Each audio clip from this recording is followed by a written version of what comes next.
Hey, what's going on? Welcome to another episode of The Way I See It. My name is Chris. Today we have proactivity, being proactive. What does that mean? Being proactive is going to be something that we have to actively do in our lives in order to change the things we want in our lives. I want to basically have some sort of like online business. And being an online business, meaning that I'm able to provide some sort of value that is utilized not in offline but online, providing information, learning skill sets, taking the things I'm learning every single day and then sharing that with other people, getting feedback immediately about that information, and then being able to drive that information to someone else. They share with someone else. Now, all of these ideas and everything, it's going to really take a lot of effort on my part. I'm going to have to make sure that I pay attention to not only my work habits, my health. I have to take care of my health. I eat right. I have to get plenty of sleep. I have to spend a lot of time reading, a lot of meditating, a lot of self-awareness, being able to understand and how I'm going to live my life this way. And that comes down to being proactive. And that's what I want to talk about today, being proactive. It's being proactive is pretty much where you become responsible for yourself and you do not let the things in your life drive what you have. You don't let what things in your life drive on how you feel. For instance, your thoughts and your feelings are not who you are. I will say it again. Your thoughts and your feelings are not who you are. You are you. You actually bring the thought out, and you actually see and this thought is like pretty much in front of you. And when you think of something that makes you happy, you're not the happiness. The happiness is the feeling the emotion that you're experiencing at that moment. You actually are what's actually moving through time.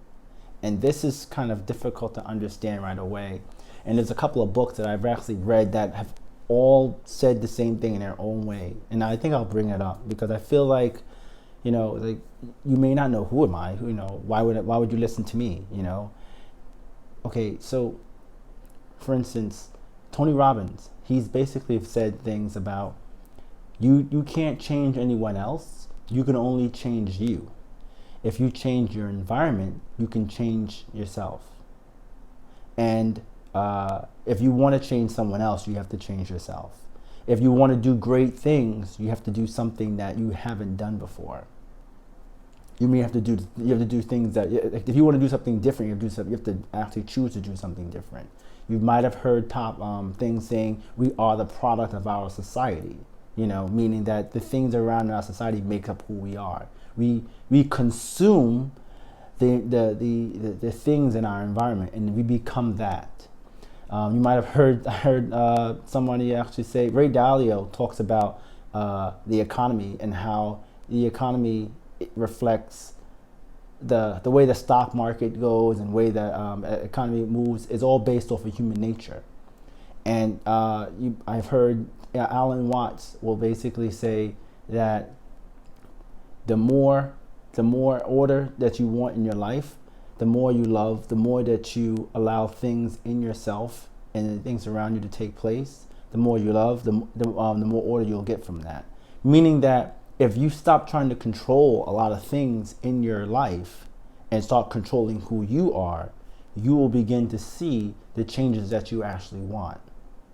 So when you're fearful of something and something is not necessarily, it doesn't exist yet. There isn't an actual bear in front of you, but you think there's a bear there. Someone said that there's bears in your area. All you could do is do what you would do if you knew there was a bear in the area. You would take precautions. You would check out places. I won't even say what you would do, but that's what I would do. So going over what I was trying to talk about before, I have like my little notes here, and I want to make sure I get this right. In the book, The 7 Habits for Highly Effective People, there was a quote in there by Beth Mend Connie. She said, "Life is a book, and you are its author. You determine its plot and pace, and you can turn the pages." So what page are you on right now? Are you on the same page as the people in your family? Are you on the same page as the people around you? Are you on the same page as people at work? You, in order for and Ray Dalio says that you have to be radically transparent with everyone in order for things to work in your company, in your business, in your family. And to me, I believe they're all equal. So if you don't think you're an entrepreneur and you're an employee, then you can't complain about the things that go on at your job. If your job goes ahead and says that you're working there for the whole week and they want you to work the weekend, you can't say nothing. You have to take control of that because they are actually the ones that are driving the ship. So you have to respect the people who are actually taking care of you to do those things. What happens is that if you're going to be an entrepreneur or an employee, make sure you know who you are and where you stand and what you truly want to become. That's where I am. I actually believe that entrepreneurship is my ultimate goal. That there's so much things that I would like to do it myself, and I things I believe in, that I have to actually start a company in order to actually get my thoughts noticed or get my questions answered. I believe that when you want to be, if you're looking to do anything in your life, if you want to change your life, you have to actually share it with the world and let them know exactly what you're looking to get done. And you talk about all the things you're going through. And this is something that using Facebook and blogging and social media is how you really can take advantage of those things. You can start a blog if you are a mom and you have, 7 kids, and you want, you're the only person you're the only person that's actually able to do the things that you've done, because those are the choices you made. If you share them with people, like how you can, if anybody else is having children and they want to basically find out how it is to have that many children, you could talk about those things. People may not pay you in money, but they pay you with their time. They empathize with you. They may be able to help you learn how to do things a little bit differently, or they may like some of the things that you've done, and then you'll be able to get the things done differently because now you know a little bit differently how to do something. If you're looking to garden, if you're looking to clean, if you're looking to be a gardener and you wanted to really do a garden differently, you might be able to just talk about all the things you do every day in your garden. You might be able to find somebody maybe say, hey, this person takes care of their garden very well. And then they'll start talking to you more or listening to your stuff because you're providing good information. It helps you to know that you're doing a good job and that your value is some sort of, great. And you can probably provide value to other people, helping other people do good. And if you can create a community where everybody's doing great, those people can be leveled up or elevated into like fans, or what Pat Flynn says, super fans, people who will be willing to help you do things. For instance, let's say if you wanted to start something, to help people, maybe make some new chemical that will help plants get better, or you might want to promote some sort of fundraiser to raise awareness of building gardens in the city. That's how you would start. It all starts with just a single seed. And that's one thing I want people to understand, that we have to, in order for us to really get through this, what I had to overcome is understanding time. That it takes time to get there. And that if you want to actually see change, you have to be able to understand time. Being patient and staying focused. And being able to be focused allows you to see, in order for you to be focused, allows you to stay proactive. And making sure you keep a journal, writing things down as you're looking to get done, and staying mindful on what you do when certain things come up. Don't let your environment change the way you perceive life, or the way that change what you do for your goals and what you want. Or if you do change it, make sure you're aware of that. You make a conscious decision, and then you move forward every day with that conscious decision.